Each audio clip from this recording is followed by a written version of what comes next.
Fashion केवल परिधान तक ही सीमित नहीं है, वह रहन-सहन, बोलचाल, चाल-ढाल, लोक व्यवहार, मेकअप, फिनिशिंग आदि रूपों में फैला हुआ है। इसी कड़ी को आगे बढ़ाते हुए नोएडा स्थित मारवा स्टूडियो में 3 दिवसीय चल रहे 12वें ग्लोबल फेस्टिवल ऑफ जर्नलिज्म कार्यक्रम के तीसरे और अंतिम दिन के आखिरी सत्र में फैशन शो का भव्य आयोजन किया गया।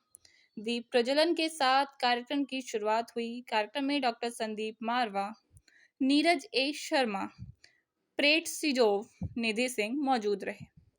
कार्यक्रम में उपस्थित सभी अतिथिगण को पुष्पगुच्छ भेंट कर उनका स्वागत किया गया।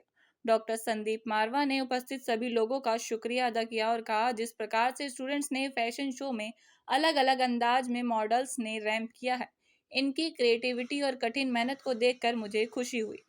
स्टूडेंट्स ने फैशन शो के लिए काफ़ी मेहनत की है, आगे भी ऐसे ही मेहनत करते रहें। कार्यक्रम की theme Hollywood, urban culture, big fish, modern women, high wait women आदि से प्रेरणा लेकर फैशन शो दिखाया गया। बता दें कि मॉडल्स ने रैंप पर अपनी खूबसूरती से 4 चांद लगा दिए, जिससे ये समा और ज़्यादा खूबसूरत हो गया, जिससे सभी गेस्ट्स बहुत प्रभावित हुए और स्टूडेंट्स के कामों को खूब सराहा। कार्यक्रम के दूसरे हॉल में इवोन बोनीला मौजूद रहे, जिसमें इल सल्वाडोर फिल्म की स्क्रीनिंग की गई। इसी दौरान संदीप मारवा द्वारा इवोन बोनीला को फिल्म डॉक्यूमेंट्री के लिए अवार्ड ऑफ डिस्टिंक्शन देकर सम्मानित किया गया। सभी अतिथिगण को संदीप मारवा द्वारा फेस्टिवल मेमेंटो देकर सम्मानित किया गया। Fantastic, out of the world, very creative, fascinating, and students have done an extraordinary job. For a minute I thought I'm in a wonderland. The whole fashion show has been so beautifully designed, so beautifully carved out, and I think it was no less than any international show. And I'm very happy because I had a guest from Japan, I had a guest from Palau, I had a guest from USA right now, and all of them were overwhelmed after seeing this show. And the best part is that there is another international organization of women. They have, as it is, booked this show for their next major event, which is coming in the first week of March. This is the strength of a well-designed program and hard work. If you really work hard, the results are bound to come. That's what I have always believed in. And I think this is a state-of-art example I'm giving you. Students have done so well. They have presented it so well that this whole show now is going to be a part of another very big international show, a program which is prepared by the International Women in the next week. Fantastic it is. Sir, 3 दिनों के दौरान में जो भी लोग social media के माध्यम से आपके साथ जुड़े हैं, उनको क्या कुछ कहना चाहेंगे? मैं देश भर और दुनिया भर से आए हुए तमाम लोगों को पहले तहे दिल से बहुत बहुत शुक्रिया अदा करता हूं कि इन तीनों दिन के मेले में जहां हमने कुल मिलाकर 48 इवेंट का प्रदर्शन किया है, 72 कंट्री हमारे साथ जुड़ी है, 20 से भी ज़्यादा एम्बेसडर हमारे इस कैंपस में 3 दिन में पहुंचे हैं, 165 लोगों ने मंचों से, विभिन्न मंचों से यहाँ बातचीत की है और देश भर और दुनिया भर से यहाँ पर जर्नलिस्ट और मीडिया स्टूडेंट्स यहाँ पहुँचे हैं। उनको मैं बहुत बहुत तहे दिल से धन्यवाद करता हूँ, क्योंकि इन सभी के मेल और जोल से आज ये देश का ही नहीं बल्कि दुनिया का सबसे बड़ा जर्नलिस्टिक लेवल का एक मेला बना है।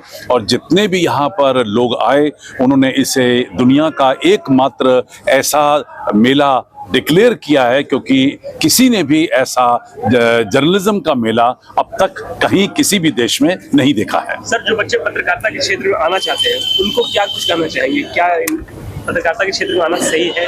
जो हमारे देश के लोग पत्रकारिता के क्षेत्र में आना चाहते हैं, उन्हें मैं यही कहना चाहता हूं कि होठों पे सच्चाई रहती है, जहां दिल में सफाई रहती है। हम उस देश के वासी हैं जिस देश में गंगा बहती है। Head of JETRO, Japan External Trade Organization, New Delhi office, and we are a government organization which is promoting any business between two countries, India and Japan.